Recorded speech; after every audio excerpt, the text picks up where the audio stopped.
news that's coming in. Iran and Hezbollah flags were seen at a Muharram procession in Srinagar. Those are the visuals that you can see. This is news that is coming in. Iran and Hezbollah flags were seen at the Muharram processions in Srinagar. Srinagar police has now taken legal action against all the violations that were being done. These are images coming in from Srinagar. The FIR has been registered under relevant sections.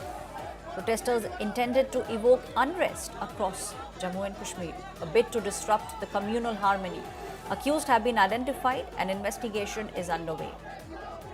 Hezbollah flags along with pictures of Nasrullah were seen at this procession. Those are the visuals that you are seeing coming in from Srinagar. The police is now looking at all the protesters and investigation is taking place. The statements coming in from the police say that this was a bid to disrupt communal harmony. My colleague Mir Farid is now joining me on the story. Mir, this definitely is very, very disturbing. We have not seen these kind of processions over the past many months, but people out in large numbers, and not just that. We are now seeing pictures being used. We are also seeing Hezbollah and Iran flags at this Muharram procession.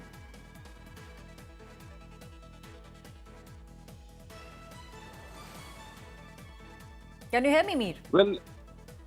Well, Aishwarya, this is, yes, yesterday we had reported how during a Muharram procession in Srinagar, in certain areas, there were Iranian flags and then also posters, flags of Hezbollah, their slain leaders, IRGC leaders, and then also sloganeering.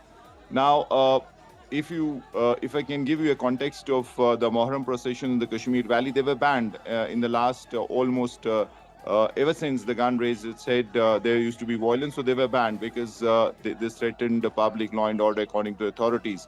But the last 3 years, they were allowed because there was an understanding between the administration, the Lieutenant Governor's administration, and various Shia bodies that there will be no violence. There will be these processions will remain apolitical. At the same time, they'll follow designated routes. Now, yesterday, while it was very peaceful, but there were posters and there were flags of Hezbollah, pro-Hezbollah chants, and that obviously led to this controversy. Now, the police initially said that they're looking into this, but now FIR has been registered and some stringent acts under BNS have been imposed. Now, we've been told that some people have also been identified. The police station Kotibag in Srinagar has registered the case, and they're already into this and they're trying to identify the people who are involved in this. But at the same time, as far as the Shia leaders and bodies are concerned, they stay defiant. They say that there is absolutely nothing wrong in showing their support to Iran or even the proxies of Iran who have been working against Israel. Because this, in fact, Free Palestine was once upon a time tested foreign policy of India, and they're not doing anything wrong. So they stay defiant, but the police is on it, and they say that they have taken action. Aishwarya? Thank you, Mir, giving us all those details. The police is now saying that they have taken action. At the moment, the videos are being scrutinized by the police to make sure that they investigate this matter.